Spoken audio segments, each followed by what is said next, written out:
Bismillah, Assalamualaikum warahmatullahi wabarakatuh. Salam sejahtera untuk kita semua. Adik-adikku sekalian, saya Andi Sudimas Sulaiman, Gubernur Sulawesi Selatan, mengucapkan selamat datang dalam program Smart School Dinas Pendidikan Provinsi Sulawesi Selatan. Hari ini adik-adik sekalian akan mengikuti pembelajaran hybrid dalam program Smart School. Aplikasi Smart School adalah sebuah pendekatan dengan tetap mengedepankan sebuah pendidikan dengan digital approaching, untuk kemudian mengedepankan kualitas dan mutu pendidikan yang diterima siswa secara seragam di seluruh wilayah Sulawesi Selatan, termasuk di pelosok-pelosok. Program ini bukan hanya memberikan kepada adik-adik sekalian pengalaman belajar yang baru, namun juga memberikan fasilitas kebutuhan dengan fitur bermanfaat seperti rekaman video pembelajaran yang dapat diulang, trik-trik penyelesaian soal, ujian-ujian, serta sarana konsultasi pembelajaran dari guru-guru terbaik di Sulawesi Selatan. Sering-sering mengakses aplikasi Smart School melalui gawai yang adik-adik sekalian miliki di setiap kesempatan yang dimiliki. Untuk seluruh adik-adikku sekalian yang saya cintai, saya banggakan, selamat belajar dan semoga ilmu yang didapatkan bermanfaat untuk menambah pengetahuan pendidikan adik-adik sekalian. Salam kita pada salam. Assalamualaikum warahmatullahi wabarakatuh. Salam sejahtera untuk kita semua.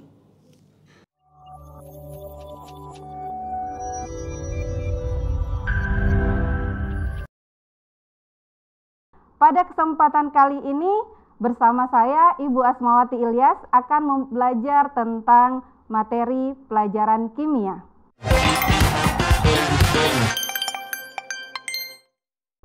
Bismillahirrahmanirrahim. Assalamualaikum warahmatullahi wabarakatuh. Selamat pagi, salam sejahtera untuk kita semua. Salam Smart School. Generasi Smart School berkarakter cerdas Ki. Baiklah Ananda sekalian, pada pertemuan kali ini, kita akan membahas tentang sifat koligatif larutan.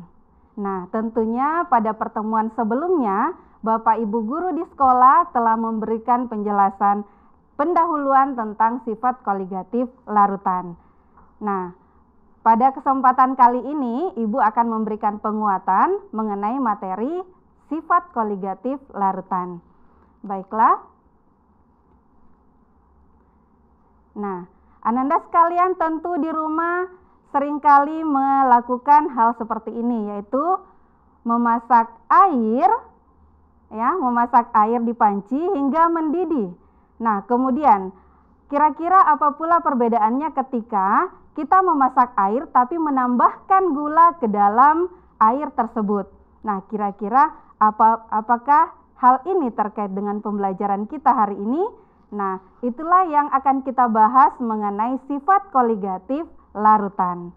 Baik, Ananda sekalian, pada pertemuan kali ini, adapun tujuan pembelajaran yang akan kita capai, yaitu menganalisis sifat koligatif larutan, yaitu penurunan tekanan uap dan tekanan osmosis pada larutan elektrolit dan larutan non-elektrolit. Nah, baik Ananda sekalian, untuk sifat koligatif larutan, nah misalkan kita awali dulu dari apa sih itu larutan.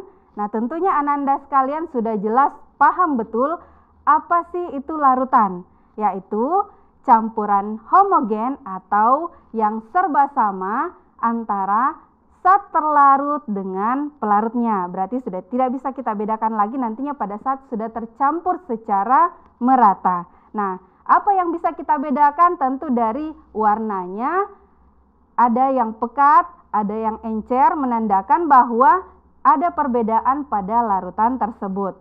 Baik, nah tahukah kalian bahwa larutan ini memiliki sifat khas, yang itulah yang dikenal dengan istilah sifat koligatif dari larutan.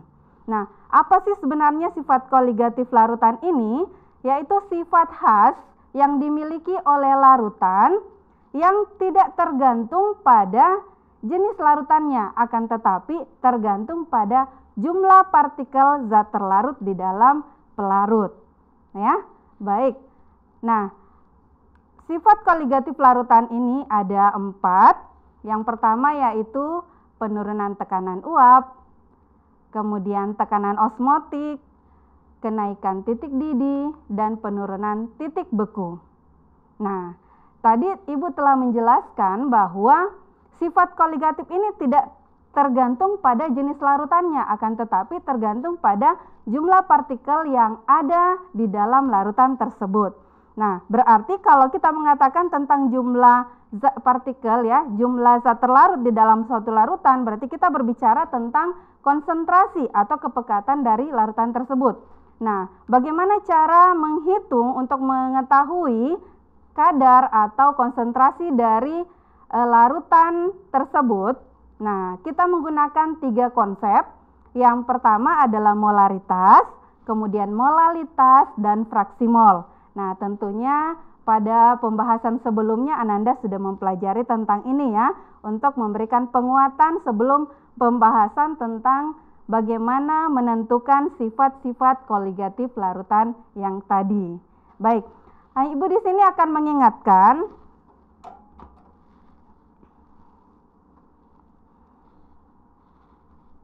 ya. Perlu Ananda ingat baik-baik perbedaan antara molaritas dengan molalitas. Jadi molar dengan molal. Ya. Untuk molaritas di sini ingat kita menggunakan volume dalam satuan mililiter ketika kita menggunakan rumus yang di bawah. Nah, kalau yang di atas M sama dengan N per V, berarti di sini kita menggunakan dalam satuan liter. Ya, oke. Sedangkan di sini untuk molalitas kita menggunakan untuk massa pelarut. Ananda harus ingat di sini adalah gram pelarut. Ya, seperti itu. Nah, kemudian bagaimana dengan fraksi mol? Untuk fraksi mol kita perhatikan fraksi terlarut dan fraksi pelarutnya. Ya, di mana ketika dijumlahkan antara fraksi mol terlarut, zat terlarut dan fraksi mol zat pelarut itu totalnya sama dengan 1. Jadi seperti ini. Baik, kita tidak berlama-lama di situ. Ibu pikir Ananda sudah mengetahui bagaimana pemahaman dasar tentang konsep konsentrasi ini. Baik, kita lanjut.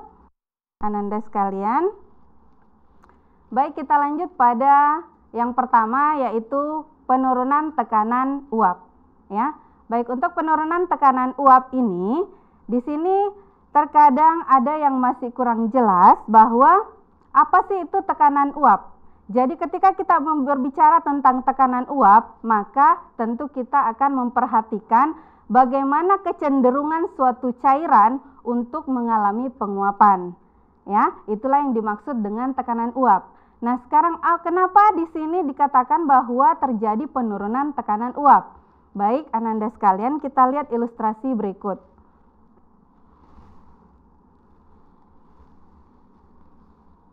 Ya. Nah, ibaratnya seperti ini. Ananda sekalian menyimpan gelas, ya, gelas bertutup, kemudian gelas tersebut kita isi dengan air. Nah, kemudian kita diamkan beberapa saat atau misalkan sampai 1 jam, 2 jam, sehingga terjadi kesetimbangan pada molekul air. Nah, tidak lama kemudian tentu akan terjadi proses penguapan oleh partikel-partikel air pada permukaannya ya, pada permukaan cairan. Ya, seperti ini kita lihat. Jadi, molekul air murni. Nah, kemudian ini setelah mengalami kesetimbangan dinamis kita bisa lihat ada yang menguap, ada yang mengalami proses penguapan. Ya. Kemudian, apa yang terjadi apabila kita menambahkan zat terlarut ke dalam larutan tadi, ya, pelarut murni tadi. Misalkan kita menambahkan gula. Kita menambahkan gula ke dalamnya, ya, kita menambahkan gula ke dalamnya, kemudian kita aduk-aduk. Nah, lama-kelamaan tentu akan terjadi kesetimbangan dinamis kembali, ya. Nah, sekarang kita bisa bandingkan apa yang terjadi antara pelarut murni dengan larutan tadi atau air yang telah dicampurkan dengan gula. Baik, coba kita bandingkan. Nah, di gelas pertama ini adalah pelarut murni.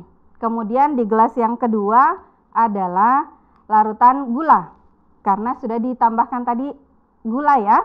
Nah, sekarang kita bandingkan pada keadaan setimbang. Ternyata Ananda tentu bisa melihat partikel-partikel pada pelarut murni ini ternyata lebih banyak ya dibandingkan dengan pada larutan. Jadi inilah yang dimaksudkan sebagai tekanan uap. Ya, tekanan uap. Jadi kemampuan cairan tersebut untuk mengalami proses penguapan, ya. Nah, kita bandingkan antara pelarut murni dengan larutan ini sudah kelihatan jelas bahwa pada larutan ternyata uap yang keluar itu atau tekanan uap yang terbentuk itu lebih sedikit. Nah, sehingga kalau misalkan bahwa tekanan uap untuk pelarut murni kita simbolkan sebagai P0, itu ternyata jauh lebih besar nilainya dibandingkan dengan tekanan uap untuk larutan atau disimbolkan P. Sehingga selisih di antara keduanya itulah yang disebut dengan penurunan tekanan uap. Ya, atau disimbolkan delta P. Inilah sebabnya dikatakan sebagai penurunan, sebab ketika pelarut murni ini dicampurkan dengan zat terlarut semisal larutan gula, semisal gula, maka ternyata dapat menurunkan tekanan uapnya. Baik, sampai di sini tentu Anda sekalian sudah paham ya. Baik. Kita lanjutkan. Seorang ahli Prancis bernama François-Marie Rolle yang menemukan hubungan antara tekanan dengan konsentrasi zat terlarut. Nah, Tuan Rolle ini menyatakan bahwa tekanan uap zat terlarut, tekanan uap parsial dari komponen yang terdapat di dalam campuran ideal ini adalah tekanan uap murni komponen tersebut dikalikan dengan fraksi molnya. Berarti ada hubungannya tadi dengan fraksi mol ya. Nah, berarti dapat dirumuskan ya. Jadi P sama dengan P0 dikali XP. Jadi Ananda sekalian perhatikan. Jadi di sini P ya, tekanan uapnya, kemudian ini adalah tekanan uap pelarut murni, kemudian dikali dengan fraksi mol dari pelarut. Nah, jika diuraikan kan seperti ini ya, dari rumus dasar tadi bahwa fraksi mol adalah mol pelarut dibagi dengan mol zat terlarut ditambahkan dengan mol pelarutnya. Baik, nah di dalam larutan tentu kita sudah bahas tadi bahwa fraksi mol dari pelarut jika dijumlahkan dengan fraksi mol dengan zat terlarut itu sama dengan 1. Berarti kita bisa tuliskan bahwa XP atau fraksi mol dari pelarut itu sama dengan 1 dikurang fraksi mol dari zat terlarut. Sehingga dapat dituliskan seperti ini. Diturunkan sehingga diperolehlah persamaan delta P sama dengan P0 dikali NT per NT ditambah NP, di mana penurunan tekanan uap itu sama dengan tekanan uap dari pelarut murni dikalikan dengan mol zat terlarut dibagi dengan mol zat terlarut itu sendiri ditambah dengan mol pelarutnya. Sampai di sini jelas ya Ananda sekalian. Baik, jadi perlu Ananda pahami bahwa untuk rumus ini berlaku untuk larutan yang sifatnya non-elektrolit. Ya, jelas sekali ya. Nah, baik. Untuk lebih jelas bagaimana dengan larutan elektrolit? Penurunan tekanan uap untuk larutan elektrolit. Nah, tadi dari rumus itu dikenallah istilah hukum Rolle, ya, di mana disebut bahwa penurunan tekanan uap jenuh tidak bergantung pada jenis larut zat yang dilarutkan, jadi tergantung pada jumlah partikel zat tersebut. Jadi ingat seperti tadi pembahasan kita bahwa sifat koligatif ini tidak tergantung pada jenis zatnya, jenis zat apa yang dilarutkan. Jadi maksudnya di sini jika kita membandingkan antara larutan urea dengan larutan gula dengan konsentrasi yang sama, maka bukan berdasarkan pada jenisnya tapi pada jumlah partikelnya. Jika konsentrasinya sama, maka tentunya tekanan uap yang diperoleh juga sama. Baik. Nah, apa yang kedua dirumuskan oleh hukum Rolle bahwa penurunan tekanan uap jenuh berbanding lurus dengan fraksi mol zat terlarut. Nah, sebagai catatan bahwa larutan yang dimaksud di sini adalah larutan yang sifatnya non volatil atau tidak mudah menguap. Ya, baik. Nah, bagaimana untuk penurunan tekanan uap larutan elektrolit? Nah, di sini ada seorang ahli yang memperhatikan hal tersebut yang bernama Tuan Van Hoff yang kemudian merumuskan istilah faktor Van Hoff. Jadi faktor Van Hoff itu apa? Adalah faktor yang mempengaruhi. Di sini kita ambil bahwa kalau dia adalah larutan elektrolit, maka tentu jumlah ion yang dihasilkan di dalam larutan itu lebih banyak daripada larutan yang non-elektrolit. Nah, jika semisal non-elektrolit itu hanya menghasilkan satu, maka satu molekul senyawa dari larutan elektrolit, satu larut elektrolit itu akan menghasilkan 2 mol. Ya. Nah, akan tetapi perlu diperhatikan bahwa pada tekanan uap, penurunan tekanan uap di sini yang berpengaruh adalah mol dari zat terlarutnya.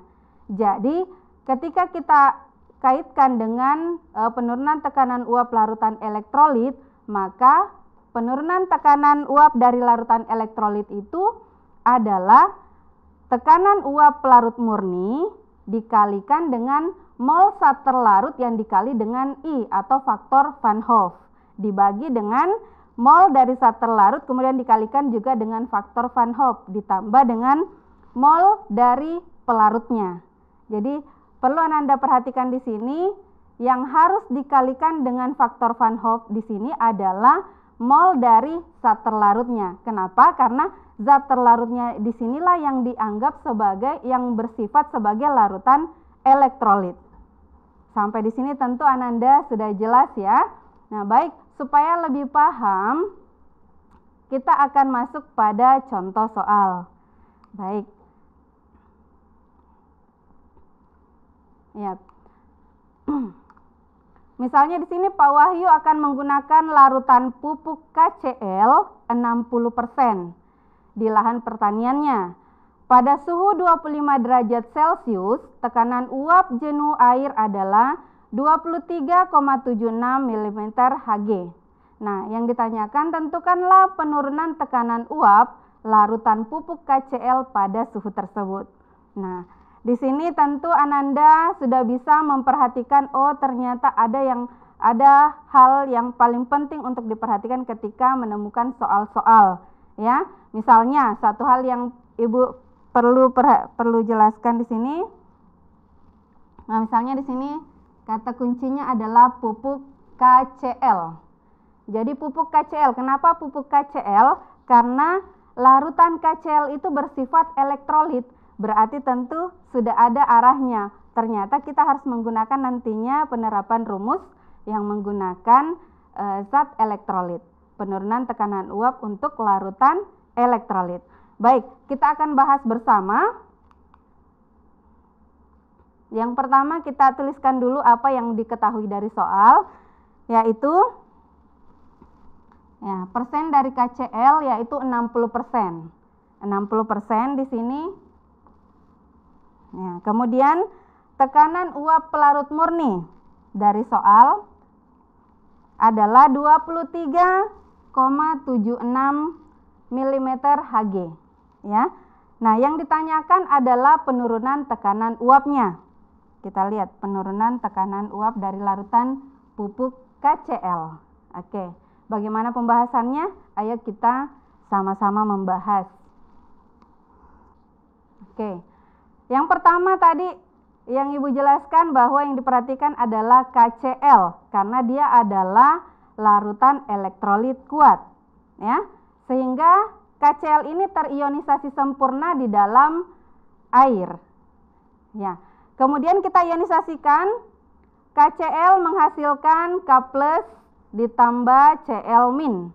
Nah, di situ diketahui bahwa N sama dengan 2, kemudian alfa sama dengan 1. Sehingga kita bisa menghitung faktor Van Hoff dengan rumus yang tadi, yaitu I sama dengan 1 ditambah N dikurang 1 dikali alfa. Nah, di sini yang perlu diperhatikan sekali untuk Ananda sekalian, untuk nilai N. Kenapa N sama dengan 2? Jadi, langkah pertama ketika kita menemukan larutan elektrolit adalah kita menuliskan reaksi ionisasinya seperti ini. Jadi KCl terionisasi menjadi K+ ditambah Cl-. Masing-masing 1 mol. Berarti di sini ada 1, di sini ada 1. Berarti kita jumlahkan N sama dengan 2. Karena tadi kan sudah jelas ya bahwa N adalah jumlah ion atau jumlah mol ion pada saat sudah terionisasi. Jadi pada saat larutan elektrolit ini kita tuliskan reaksi ionisasinya, maka kita bisa menjumlahkan jumlah mol ion tersebut sebagai nilai N. Nah, di sini kita sudah menentukan nilai I dengan rumus faktor Van Hoff. Namun ada satu hal. Jika larutan yang dimaksud adalah larutan elektrolit kuat, berarti nilai alfa itu sama dengan 1. Jika nilai alfa sama dengan 1, otomatis nilai I sama dengan nilai N. Nah, jadi terkadang ada konsep yang mengatakan, jangan heran ya, jadi ada juga konsep yang mengatakan ketika Anda menemukan larutan elektrolit kuat, maka langsung saja I itu sama dengan jumlah mol ion. Ya, jumlah mol ion pada saat diionisasikan. Larutan elektrolit tersebut dibuat reaksi ionisasinya. Sudah jelas ya? Oke, baik. Kita lanjut pada kadar pupuk KCl. Tadi dituliskan itu 60%. 60% berarti di sini massa larutannya adalah 100 gram. Maka massa KCl dapat dihitung 60/100 dikali 100 gram dapat 60 gram. Nah, berarti massa dari H2O adalah 100 dikurang 60 gram. Hasilnya adalah 40 gram. Baik, apa langkah selanjutnya? Setelah kita selanjutnya adalah menentukan mol masing-masing zat dalam larutan, ya, baik mol zat terlarut maupun mol pelarutnya. Jadi mol zat terlarut di sini mol KCl tadi sudah diketahui massanya 60 dari penentuan yang sebelumnya, kemudian MR-nya adalah 74,5 sehingga didapatkan 0,81 mol. Kemudian mol H2O diperoleh dengan rumus yang sama, yaitu 2,22 mol. Sehingga ketika kita sudah mendapatkan nilai mol dari zat terlarut maupun pelarutnya, tentu kita bisa menentukan nilai penurunan tekanan uap, ya, dengan menggunakan rumus delta P sama dengan P0 dikali mol terlarut dikali I. Ingat, dikali I karena dia adalah larutan elektrolit. Nah, kalau bukan elektrolit tentu tidak kita kalikan dengan nilai I yang kita peroleh dari pembahasan tadi, I sama dengan 2. Baik. Nah, nilai delta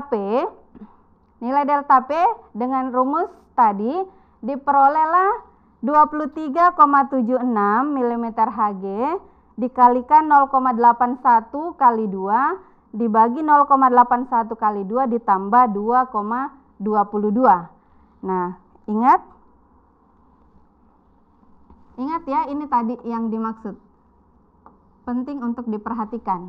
Nilai I sama dengan 2. Nilai I sama dengan 2 karena tadi hasil ionisasinya diperoleh jumlah mol ion adalah 2. Baik.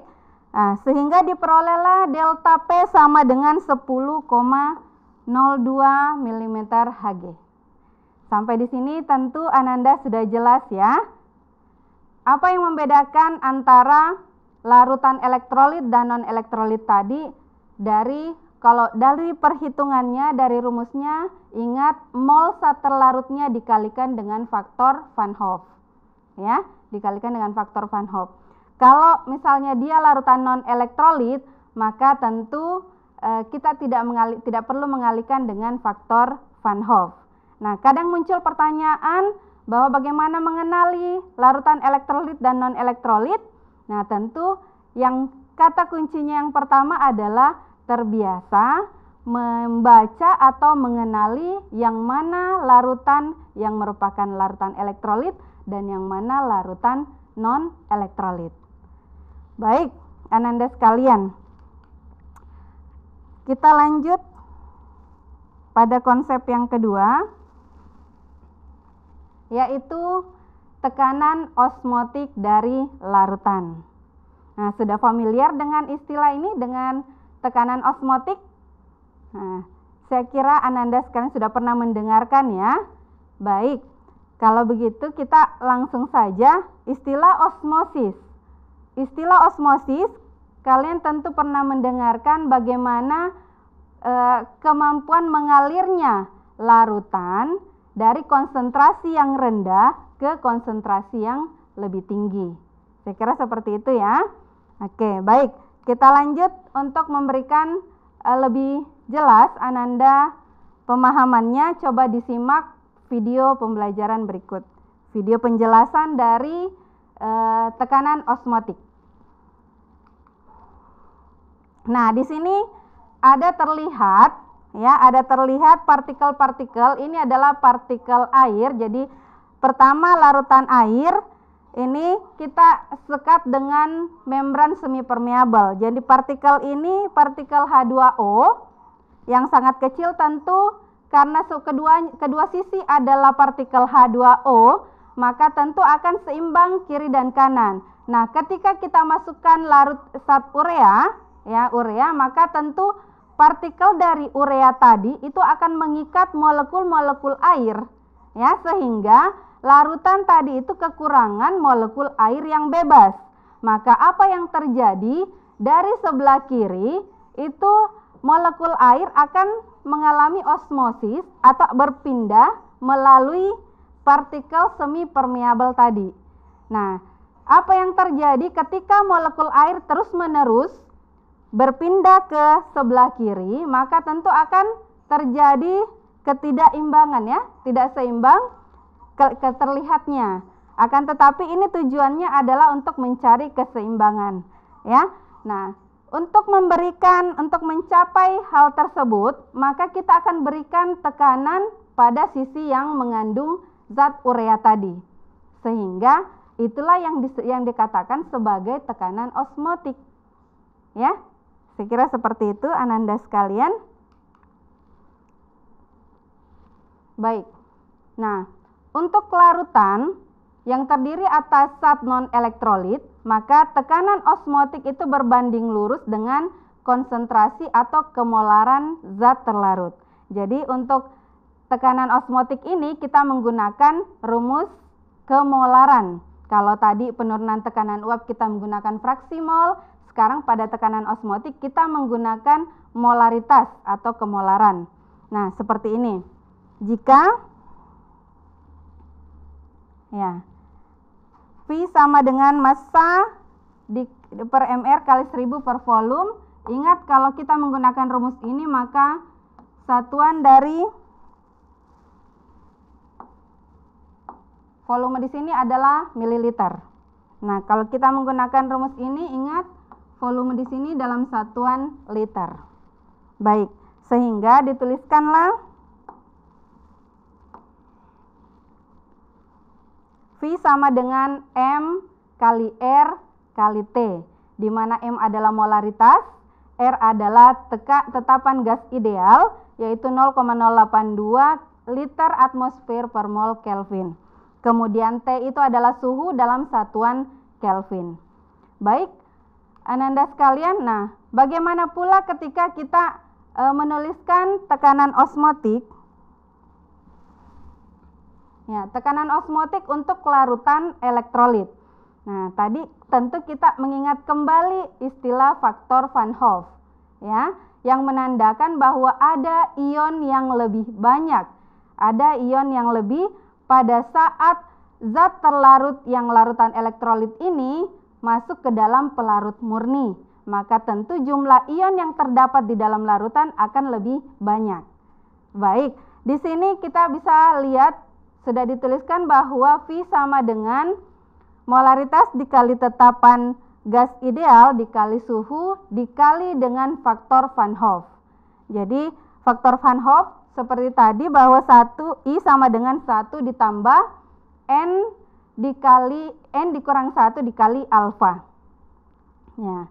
Baik, dari tadi di sini ada istilah, ada nilai alfa. Nah, kapan kita menggunakan nilai alfa tersebut? Nah, di sini tadi kan larutan elektrolit. Jika larutan elektrolit kuat, maka tentu nilai alfa adalah 1. Karena jumlah mol yang mula-mula sama dengan jumlah mol yang terionisasi, atau istilahnya terionisasi secara sempurna, maka nilai alfanya sama dengan 1. Nah, bisa saja larutan elektrolit tersebut tidak memiliki nilai alfa sama dengan 1 jika larutan elektrolit tersebut adalah elektrolit lemah.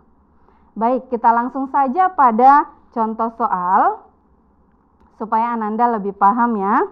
Baik, jadi sebanyak 38 gram elektrolit biner, MR-nya sama dengan 95 gram per mol, itu dilarutkan dalam air hingga volume 1 liter pada suhu 27 derajat Celcius dan memiliki tekanan osmotik 10 atmosfer.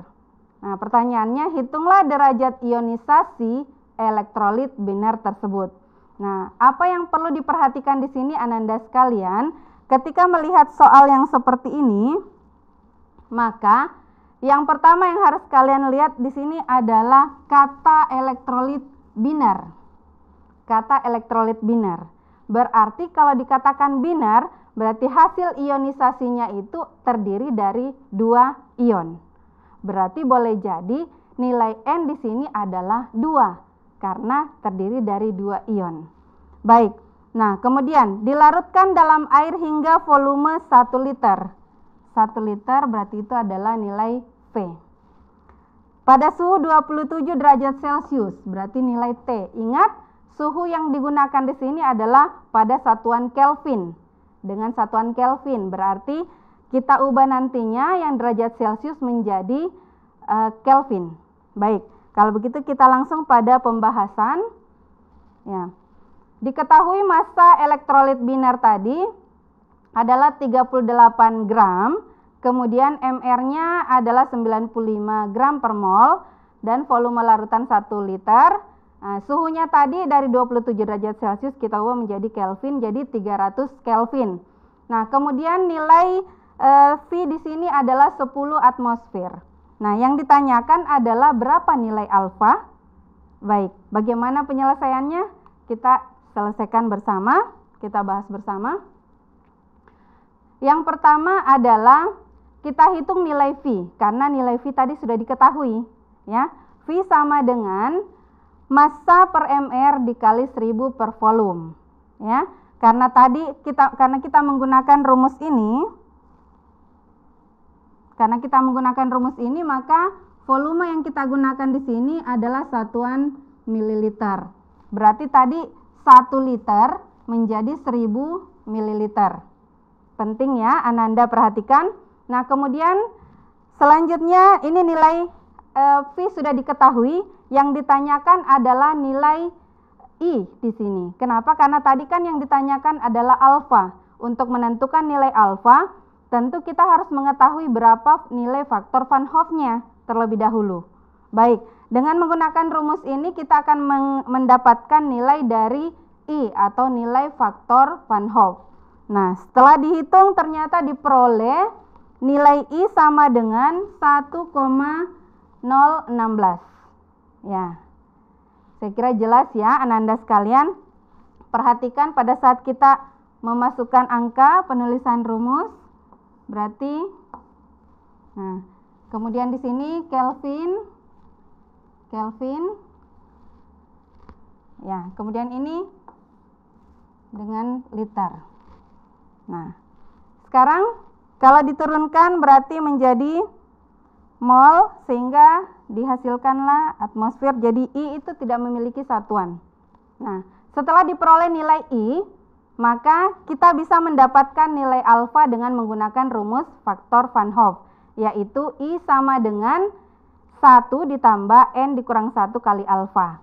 Nah, sehingga diperolehlah nilai alfa sama dengan 0,016. Sudah jelas ya, Ananda sekalian? Nah, baik, pada kesempatan kali ini ada 2 pokok bahasan yang Ibu bawakan, yaitu tentang penurunan tekanan uap dan tekanan osmotik dari larutan. Kita bandingkan antara larutan elektrolit dan larutan non-elektrolit. Demikianlah pertemuan kita pada kesempatan kali ini. Semoga apa yang dibahas tadi dapat bermanfaat bagi Ananda semua. Akhir kata, Ibu bisa menyampaikan bahwa sebuah praktek atau latihan itu akan memperkuat konsep dari Ananda sekalian. Yap. Salam dan bahagia. Salam Smart School. Generasi Smart School berkarakter cerdas Ki. Assalamualaikum warahmatullahi wabarakatuh.